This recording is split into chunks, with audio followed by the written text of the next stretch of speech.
Hi lovelies, Esther here on a really beautifully delicious breezy summer evening. The extreme heat and the smoke from the wildfires occasioned by the extreme heat has pretty much dissipated, and things are quite lovely in the Willamette Valley in Oregon. And my hair is catawampus. I'm a little catawampus. As always, I'm doing like a bazillion things too much. What else is new? Working too hard. But also really wanting to get back in touch with you guys through YouTube and to connect. A lot of tarot-y stuff happening for me. A lot of it happening with the Mindful Tarot Certificate Program, which geared up at the beginning of July, and a wonderful cohort of 12 people plus me. We're a baker's dozen, all of us working together for the year. A new cohort will start in a year's time. If you're interested in that, it's not too early to just be in touch with me. But I wanted to touch base with you guys today. If you're seeing this in a timely fashion, this is August 18th, 2023, August 20th, Sunday, third Sunday of the month, which means Mindful Tarot Community Zoom. If you've never joined one of those, I heartily encourage you to come to this one. I'm going to be talking a little bit about the upcoming Drop 'em 78 challenge. Now that challenge, Drop 'em 78, this will be the third year that we're doing it, and it begins October 15th, which seems like a long ways away, but isn't so far away, because part of that challenge entails picking a deck that you want to spend some quality time with for the course of 78 days, of 2.5 months, right? Beginning October 15th. So how do we pick the deck? Well, yeah, I will be doing as I did last year. I will be gearing up some deck dialogues that I'll film for you guys, where I'm considering the various contenders for my deck choice. The idea here with the Drop 'em 78 challenge is to really dive deep in our tarot study, picking a deck that is enticing and intriguing to us and a little bit challenging, not too challenging. Like you don't want to break yourself, but stretching without straining. And as with all spiritual growth, all stretching of our hearts and minds, of our bodies too, intentionality is everything. So trying to figure out what our intentions are is a really, really important first step. In fact, probably that's the important first step for any spiritual project, much less any reading of tarot. I won't say a whole lot about the Drop 'em 78 challenge in this video. I've done a bunch of videos about it, but essentially it's going through a specific tarot deck that you choose, card by card, day by day, in a specific order.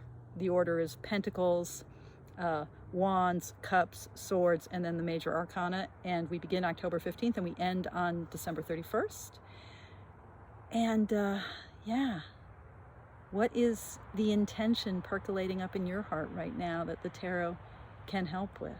What wants to be born in your heart right now? What wants to move? What is moving? What feels murky, prickly, sticky, icky, or delicious, inviting? What needs to be explored? The more that we can clarify that intention, the more chance we have of picking a deck that will help us unpack that intentionality, help us explore it, help us see what's really, what currents are really moving underneath those waters, see where those waters will take us. And also, the greater the chance as we further clarify our intention, the greater the chances are that we will complete something like a 78-day challenge. When our intentions are a little bit murky, or when we haven't gotten down to the core of what we're intending for our lives, moment by moment, day by day, that I think is when it's really hard to stick with things. People sometimes talk about willpower. I don't know what that is. I've been a very disciplined person in that I can really push myself. I mean, look at my hair, folks. I can just like come at life like without bathing. I bathe. Honest, I bathe. I bathed today. But I can just like push myself into life, right? I am not a strong person. I've run 2 marathons in my life. That's fucking crazy. But it's because I love that push, you know? I'm addicted to the push. And I've also broken by pushing myself. I've also plunged myself into exhaustion. I've also plunged myself into sadness, despair, all sorts of dark stuff because I've been pushing myself. I've been pushing at myself. I've been pushing away parts of myself. So what helps us really move, really turn the wheels of our lives is actually to get to the heart of intentionality. Okay, I've been yakking away for 5+ minutes now. Actually, there's a fun part of this video, which is I just wanted to show you the decks that have like appeared in my life in the last month or so, because some of these might be contenders for my Drop 'em 78, and I will be exploring the true contenders for that in the next couple months through the process I call deck dialoguing, which I've done videos on before, and so some of you watched those videos last year. I will be doing that process. I won't be deck dialoguing today, but I just want to do some like fun show and tell. So in June, I set myself this silly challenge of how many decks can I get for $100. It was a birthday treat to myself. And I got all these decks from magic.com when they had one of their 20% off sales, and 4 of them arrived. They were Los Scarabeo decks, and there were 2 that didn't arrive. Those decks arrived like 2 weeks ago. I mean, it literally, how long did it take? Like 2 months, a month and a half. And they were Jeremy Hush's Hush Tarot. They're both US Games decks. And I haven't really even done much flipping through, but I've opened the decks and started to take a peek. You know, these are sort of what's becoming standard for US Games. I mean, some you guys know this deck. A lot of you have this deck and have worked with this deck. It's a really tricky deck, actually, and I thought was kind of a nonsensical deck, but I've dived a little bit into the guidebook, and actually I think there's a method to his madness, so I'm kind of curious to play with this deck. But it's the sort of what's becoming standard now for US Games for their slightly glossy, nice cardstock, nice 2-part boxes, even though I'm not a tarot box person, and really eclectic, unique imagery. I mean, a lot of kind of fae, sort of dark fae energy. I love the owls. You know, Athena's one of my gals, so I love the owls. And I'm not such a fan of the kind of nudie girls and that kind of fae energy, but I am a fan of, yeah, of some of the more macabre nature images and the ways in which the natural world, I mean, that is a pretty extraordinarily unique tower card, the ways in which the natural world and the human come together. There's something kind of post-apocalyptic about this deck. I love the kind of raven-y stuff. Anyway, someone in the group, I'm trying to remember who it was, someone in the Mindful Tarot community used the Hush Tarot as her Drop 'em 78 deck last year. Remind me, if you're watching this video, remind me who it was, and you know, in the comments below. There's a lot going on in this deck. Is it the deck to help? Oh, look at that. Yeah, that 10 of Swords is pretty amazing. Is it the deck that will help me? Sorry, just dropped a bunch of it. Oh, I love that. Yeah. 4 of Pentacles. Is it the deck that will help me work with my intention? I don't know. I don't know. I'm still clarifying that intention. I think I have a sense of what it is, and I'll say a little bit about it at the end of this video. But Hush Tarot. So that was one of my birthday decks. This was the other, totally different. So Paulina Faye, formerly Paulina Cassidy, I love that, the pink inside the box. Another US Games 2-part deck. Like all of Paulina's decks, the backs are terrible. They're just so... I would never have thought that the back of a deck might keep me from buying it, but I feel like the reason I've had problems with the Paulina Tarot and with others of her decks is because of the backing. It's just so bland. But I had to get this one. It's borderless. It's I mean, I don't think this is going to be a deck that I'm going to want to dive into for the Drop 'em 78 challenge, but there's something about her line drawings and the, you know, like this Lovers card. I actually really love her color palette, and I do love, I don't even know what to call this artwork, the sort of playful, storybooky, fae-ish, but has a wonderful hangman, kind of whimsical, playful, but that's a great temperance card, but with a little bit of an edge. That is a cool devil's card, the Djinn. Yeah, I mean, I will do a deck dialogue with this to see, but yeah, I just wish the backings weren't so bland. I don't know why they are. They're almost like anti-backings. The World.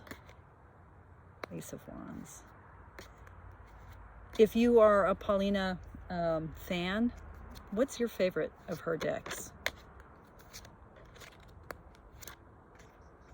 I almost bought the Joie de Vivre a while ago. I'm glad that I didn't, though, and held out. If I'm just going to have one of her decks, held out. I did at one point have the Paulina Tarot and then regifted it because it just, again, well, that one is super busy.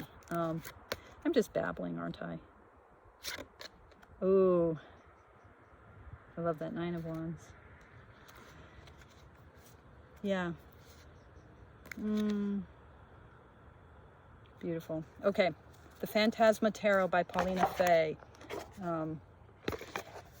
And then I got from Kickstarter the totally different, there's no rhyme or reason here. These are just the decks that I've recently acquired. From Kickstarter, I got the reprinted version, this borderless version of The Serpent and the Peacock. And it was one of those Kickstarter whims where it's like, oh, all right, I will get it. And big chunky guidebook, because this is a deck that uses medieval art from a variety of different sources to reinterpret the cards. I mean, what they say about it is that it is a where did they say that? Oh, on the cover, a medieval interpretation of the traditional 78 card deck. So using, you know, illustrations, how are the RWS meanings met with illustrations taken from a whole bunch of manuscript and painting and fresco sources. So really nice production quality. Again, I'm not a box person. There's some who would probably really like the box. It has, you know, what's becoming standard now, this magnetic opening.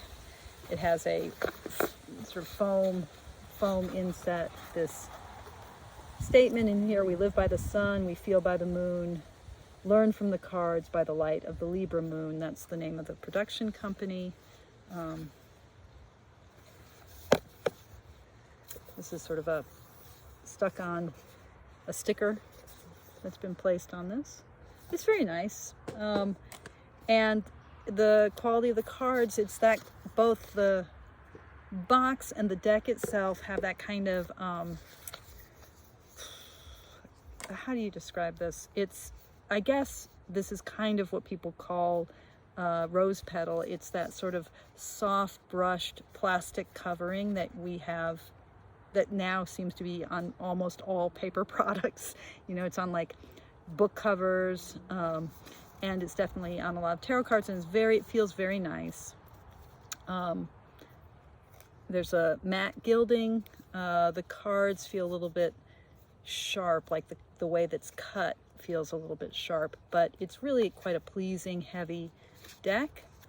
Here are the backs. And I've just glanced through it. I am totally intrigued. You know, some of the images are a little bit more sharp than others. I'm not sure how the images were captured. Some of them seem a little more pixelated, like the text here. You know, they're from the ones that are from manuscripts. I'm sure these were digital images that have been retouched. And I think the guidebook is really important to understand the source material and how the sort of medieval culture sources are helping make sense of the Rider-Waite-Smith images. So there's the Ten of Wands, right? And what's said.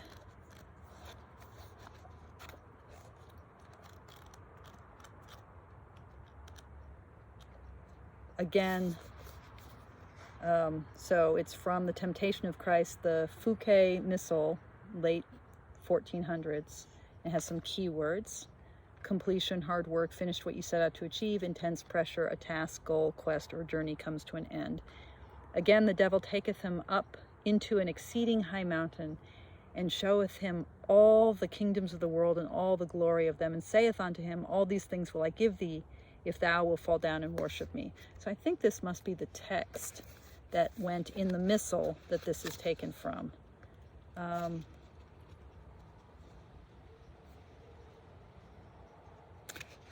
So,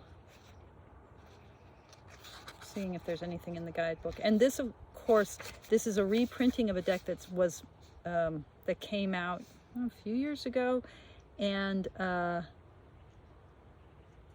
it was this particular exemplar, this particular copy of the deck was printed in Italy.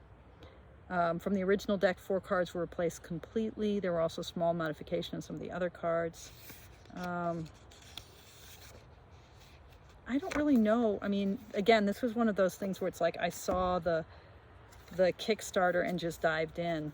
So I don't know anything about this deck, really, about the artist Carol Ann. I love me an art deck. I love this time period, mostly I think 1400s and earlier. But, you know, again, the quality of the images varies. But, yeah, King of Wands. That is a wild King of Wands. So this is from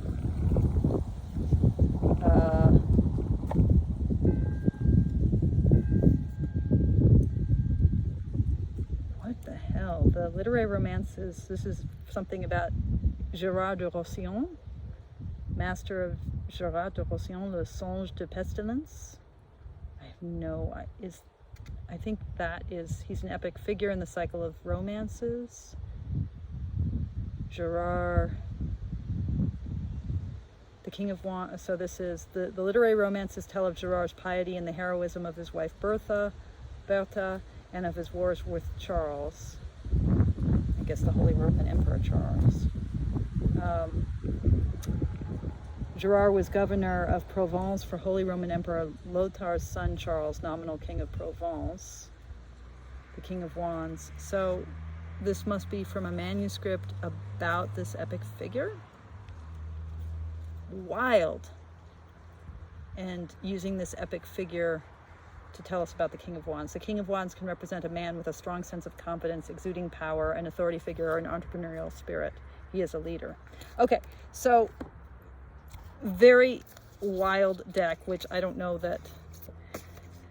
how much I'm going to trust the sources and their correlation to the Waite-Smith archetypes, but I'm kind of intrigued to play, and I think I'm going to definitely have to do a deck dialogue with this deck. If you are someone who has this deck, either in the first edition or in this, I love that Page of Pentacles, by the way. or in this new borderless edition that just came out. I'd be curious how you've found it, whether you like it. Okay, so The Serpent and the Peacock, art edition, this weird medieval manuscript deck. Okay, then recently, I actually, in a physical store, not just online, acquired Chris Voorhees's Tarot of the Holy Spectrum, and this is the second edition, third printing. This deck that I've had my eye on for a long time, I don't know why I didn't get it. Price point was a little bit high, wasn't sure it was my cup of tea, but I was in Portland and went to the New Renaissance bookstore, and they had this, and there's something about actually going to a real store, a real metaphysical shop, and buying things in person. I was like, yes, please. And I could also play with the cards in person and really feel them, you know, and realize how much I love. This isn't quite that rose petal cardstock finish. It's a little bit more slippy. I like this finish a little bit better. It's not even semi-gloss, but it isn't that kind of really buff matte finish of, say, the Serpent and the Peacock. And I love me a good black edging, matte edging. Anyway, this deck, the imagery really captures meanings of the cards as brought forward by Lindsay Mack, who is Chase Voorhees's partner. And so if you know that sort of wild, what is her Tarot for the Wild Soul, if you know her work, you can probably see where some of the images, how it resonates with her readings of the cards. Some of them are very standard, some of them less so. This is, like, for instance, a kind of dark Queen of Wands, but super powerful. I'm not thrilled with these kind of serpent-like wands, but I sort of get it. I really am not into this devil. I think this makes the devil smaller than the devil is. Not that I think the devil should be like the devil in Christian mythology, but for me the devil is really about those patterns which are karma. It's not just about being held back. It's actually, karma isn't bad. It's just us going about our business, doing what we've always done. And so once we recognize the links in the chain, we actually are free. So the devil always carries our freedom with him, with it. This, I don't know, you're not enough. This is just like negative self-talk. It doesn't seem that deep, you know? It's not that cosmic. I don't know. But I love the colors so much. And some of the cards I just think are glorious, you know? I love some of the quartz. I love the death card in this deck. I love a lot of the majors. Yeah. That Two of Wands is pretty awesome. I think it's really the dreaminess of the color palette and the kind of artistic style. Some of you saw the video I made for the Facebook page where I'm like, I can't tell, what card is this? And one of the folks in my tarot certificate program was like, it's interesting that you had such a hard time recognizing this obvious Ten of Cups. I don't know why. I think it was something about the fire and these being constellations in the sky. It was so not rainbow. They are pretty obviously cups. Anyway, mostly this is a very easy reader, but I did stumble. I did stumble a bit. I love that Fool, actually. Okay, so Tarot of the Holy Spectrum. It's a very sweet deck, which I will enjoy reading with, and I think, I've never used it with a client, but I think this will be a really good client reading deck. I don't know that it's a deck that will take me far enough with Drop 'em 78, but I might dialogue with it and see. And then just today, I got the first edition. This just came out. I pre-ordered it. MJ Culinan's the Raven's Dream Tarot, and I like how it's labeled first edition. You go, MJ. Like, yes, we need to articulate that something is going to move forward. So printing first edition the first time you've brought out a deck, that seems like a good and solid way to confidently stride forward. It's very two of wands. Anyway, the idea behind this deck is I love her Crow Tarot, right? And I also love aspects of the Wise Dog Tarot and her 4 Hexa Tarot. I have all 3 of those. I love her little playing card deck, actually, too. This, I mean, if it's Raven-y, I'm gonna get it. And the idea here is this is the unconscious of the Raven. I think that's the kind of impulse behind this deck. And it does have that kind of rose petally finish. I really do have to say I love her cardstock choices for her independently produced decks, like the 4 Hexa, which is more of a semi-gloss. It just shuffles really well. The form factor, these are larger cards than a standard tarot. Here's the Hush Tarot, which also isn't quite a standard deck, but they're larger, but they really shuffle and bend well. Anyway, here's the back.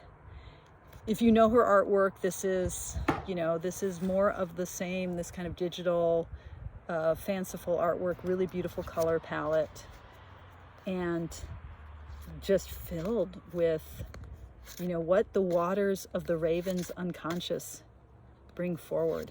So I'm interested to play with this deck, to see what it brings. The jury's, I mean, I just got it today, so I haven't even looked at it. I really like that Wheel of Fortune. I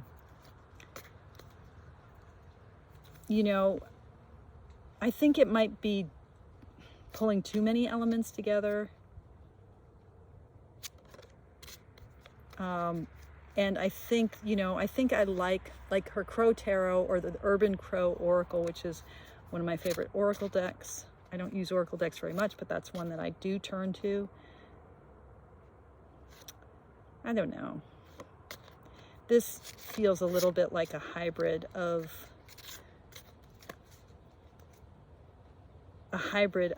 like 4 Hexa type energy, this sort of fairy tale energy, and then I don't know. And there's some of the sort of ways that the kind of digital artwork, it starts to feel a little bit AI-y to me sometimes. Not necessarily just with MJ Culinan's work, but that is the risk, I think. That it starts to not feel so human, not because it is invoking animal spirit, but because it's kind of more relying on computer technology. But I do love the color palette and anything Raven. I might have to do a face-off with this deck and the Raven's Prophecy deck and the Crow Tarot, and just kind of play with those different Corvid energy decks. Oh, I like that 3 of Cups. The desert, receiving water for the parched of us. Yeah. Okay, so those are the tarot decks that I have received in the last chunk of time. And oh, this, by the way, is the little guidebook. Welcome to the Raven's Dream, a portal into a shadowy world of symbolism and self-discovery. The Raven, as your guiding spirit, weaves a narrative that is as rich and complex as the night sky, drawing on ancient myths, timeless archetypes, and the wisdom of nature. Yeah, well, stay tuned. I will play with this deck more. So, intentionality. Yeah, so I have been reading a lot about, thinking a lot about, writing a lot about female archetypes, and thinking about I don't even yet quite have the words for this, or words that I necessarily want to try to share on YouTube, but something about what it means to bring forth the guiding feminine figure of my my incoming crondom, what it means to age as a woman, and what fiery creative energy of the female do I want to bring forward. I've been reading, this is a book that came out a number of years ago. It's easy read, quite lovely, Sue Monk Kids and Ann Kidd Taylor's book about Persephone and Demeter.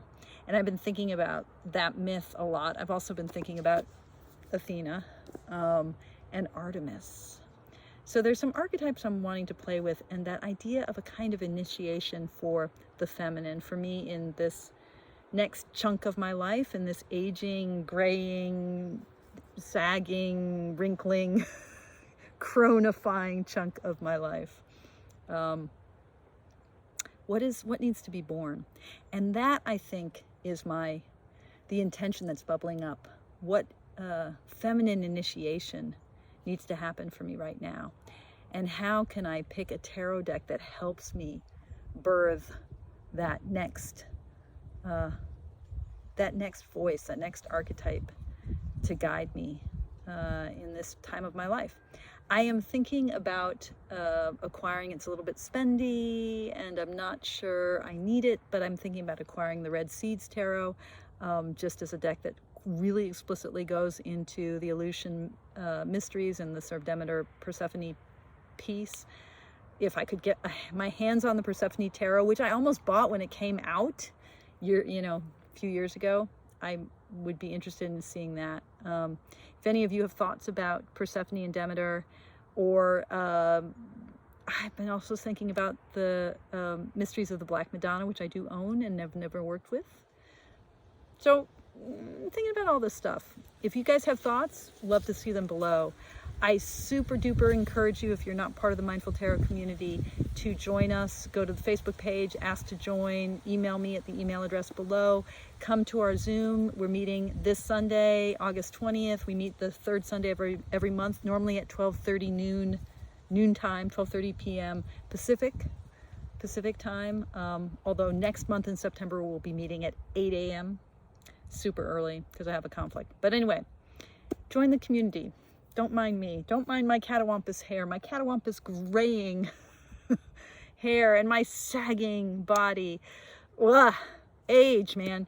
But how do we embrace this change? I think that's what my intentionality, not just about embracing age, but finding my Queen of Swords. Maybe it's Kali. I don't know. Finding her. That's what I need to do. I need to find her. That's my intention. What's your intention? All right, this has been a rambly, silly video. If you've hung out with me for these 33 minutes of blather, thank you, thank you, thank you. And as always, thank you so much for your practice. Take good care.